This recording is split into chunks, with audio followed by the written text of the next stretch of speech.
Hanako-San. Hanako-San picked the bathroom to haunt, because getting haunted is somehow worse when your pants are down.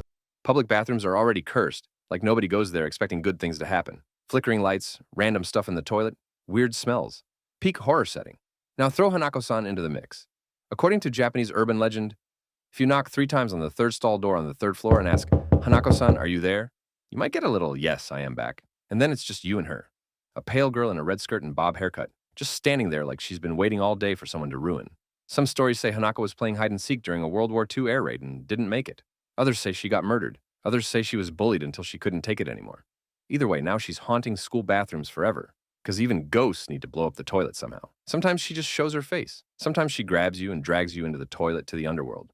Sometimes a random 3-headed lizard eats you for invading her privacy. And let's be real, you're not winning this fight when your pants are around your ankles. You're about as battle-ready as a soggy tissue. At best, you get jump-scared into therapy. At worst, you're stuck explaining to a 3-headed lizard why you thought using a public restroom at night was a good idea. Survival chance, 3%.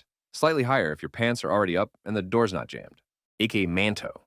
If you thought you could escape Japanese bathroom ghosts by just ignoring Hanako-san, bad news. Here comes Manto, and now you get multiple choice death. Imagine sitting in a cold, cracked bathroom stall, mid-bowel movement, when a tall figure wrapped in a flowing red cloak suddenly appears at the door. No face, no mercy. Just one question. Do you want red paper or blue paper? Baby, you got something in your nose. Sniffing that K, did you feel the hole? It sounds stupid until you realize there's no right answer. Say red and he'll leave you in a pool of your own blood. Walls painted, floors slick. Say blue and you feel the air drain from your lungs as you're strangled out slowly, your body crumpling like wet paper. Try to outsmart him and pick another color? Doesn't matter. You disappear without a trace. It's not a choice, it's an execution. The legend started back in the 1930s, probably from the fear of faceless authority or just pure bathroom-based existential dread. And really, Manto isn't just some mindless killer. He's patient. He waits until you're stuck, isolated, half-dressed, and completely helpless. Then he gives you an illusion of control before he ends you anyway.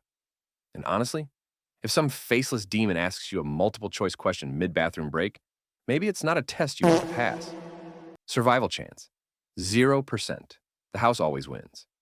But when it asks, subscribed or not, say yes, and watch your survival chance go up by at least 1%. Maybe? Gashadokuro. Picture a skeleton the size of a skyscraper, stitched together from the bones of people who died on battlefields or from starvation. Not exactly a happy group project. The name means rattling skull, and that's exactly what it does. Gachi gachi, the sound of chattering teeth and grinding bones echoing through the night. It's made from the bodies of the unburied, soldiers left to rot in fields, famine victims forgotten in the dirt. No graves, no closure. Just bitterness, compacted into a 50-foot pile of skeletal vengeance. But these aren't just vengeful bones. According to legend, they're angry spirits, hungry ghosts, too mad to move on. Their hatred simmers until it literally fuses their bones together into one enormous yokai. Once enough bones and resentment gather in one place, the result is Gashadokuro, a skeletal kaiju that wanders the countryside at 2 a.m., looking for humans to crush or bite clean in half. And no, you won't survive. This isn't a Brenda from Scary Movie moment where you realize it's just bones and start roasting it. You're not taking its head. You're becoming part of the next one. Survival chance is 0%. Pray it steps on you fast and doesn't pause to snack. Teke Teke. Legend says Teke Teke is the ghost of a schoolgirl who fell or was pushed onto train tracks and got sliced clean in half. The official cause? Train. The unofficial cause? Pure cruelty. Now she's just torso. No legs, no patience. Just pure, fast-moving fury. You'd think not having legs would slow someone down, but no. Teke Teke drags herself across the ground at breakneck speed, elbows grinding against concrete, nails scratching down walls, moving so fast she can catch a sprinting human in seconds. Picture it. You're walking home, streetlights buzzing, and you hear a sharp scraping noise coming faster and faster. You turn around, too late. She's already launched at you, rusty scythe in hand, ready to slice you in half, just like her. No talking, no riddles. Just instant game over. People say you can survive if you outrun her, but honestly, she's clocking Olympic speeds. You, meanwhile, are trying not to trip over your own fear. Not a great matchup. There's a slim chance if you answer her questions right.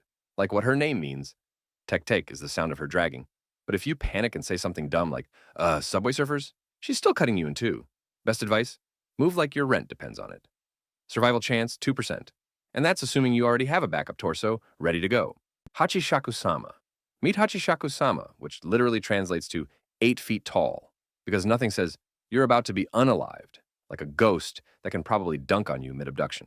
She's a towering woman in a white dress, face hidden under a wide-brimmed hat, arms too long, presence all wrong. Sometimes you'll catch a flicker of glowing red eyes, sometimes just a shadow where a face should be. Her trademark sound is po, po, po, this broken, glitched-out whisper that sounds like it's your ex calling at 3 a.m. Not to apologize, just to remind you, they still exist, and you'll never be free. The legend started in rural Japan. Kids disappeared. Locals said she was taking them. Priests tried sealing rituals. Some families fled towns completely. Didn't help. Once she picks you, she just starts showing up. Far away at first, then closer. Outside your window, end of the hallway, in the mirror, behind you, never rushing. Just existing. Unstoppable. She doesn't run. Doesn't need to. Hachishakusama operates on inevitability. The more you panic, the more power she has. Some say she mimics the voice of people you trust. Others say she erases all trace of her victims. Once you hear that sound, you're not surviving. You're disappearing. Fun fact, she partly inspired Lady Dimitrescu in Resident Evil 8. So basically, the only good thing Hachishakusama ever gave humanity was a 9-foot vampire lady. After that, nothing but missing person reports. Survival chance, 0%. You don't run from her. You just run out of time. Jorogumo, also known as the woman spider, and the proof that trusting hot strangers in remote places is still a bad idea. In Japanese folklore, she's an animal spirit. Specifically, a spider that stayed alive just long enough to turn into a walking red flag with fangs. In ancient Japan, people believed that when an animal lived long enough, it could gain magical powers and transform into a yokai. Jorogumo is one such yokai, a spider that grew old, got powerful, and decided to spend her immortality seducing men and turning them into a cocooned turd. She looks like your standard mysterious baddie from the waist up. Elegant, soft voice, nice hair, but the bottom half? Full Joro spider. Long legs, hairy, and the deeply unpleasant realization that this thing has 8 ways to ruin your week. Jorogumo doesn't attack openly. She seduces, she charms, she invites men into quiet places and lets them think they're lucky. Then she wraps them in silk, injects a slow-burning venom, and watches them die gradually. Honestly, good for her. She doesn't work alone either.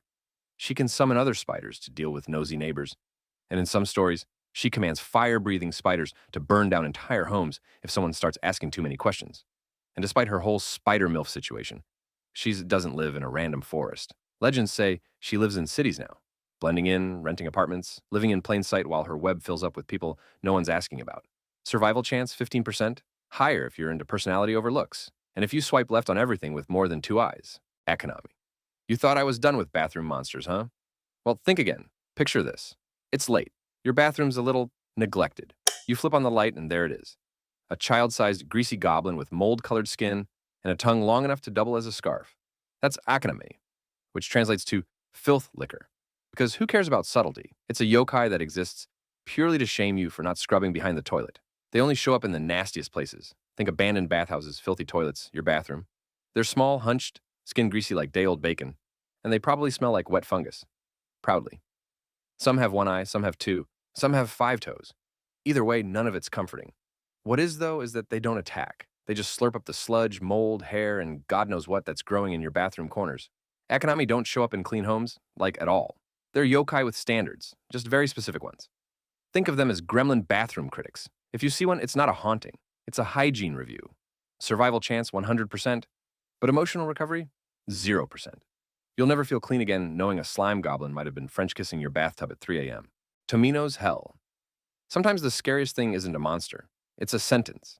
Tomino's hell is a poem written in 1919 by Saijo Yaso, tucked inside a collection called Saken, or Gold Dust, which is ironic because nothing about this poem sparkles. It follows a boy named Tomino as he descends into a personal hell, bleeding, crying, dragged through darkness with no end, no guide, no comfort. According to legend, you can read it in your head, but if you read it out loud, something hears you, and it doesn't like being summoned. The curse became infamous online, especially in Japanese forums. People dared each other to recite it. Some posted videos. Some said nothing happened. Others just stopped posting. And that's the scariest part. It's not instant. It just starts. Headaches, accidents, nightmares. A string of bad luck that slowly escalates until you're standing in the dark, realizing maybe Tomino isn't fictional. Maybe he's just next. And the artwork most often linked with it?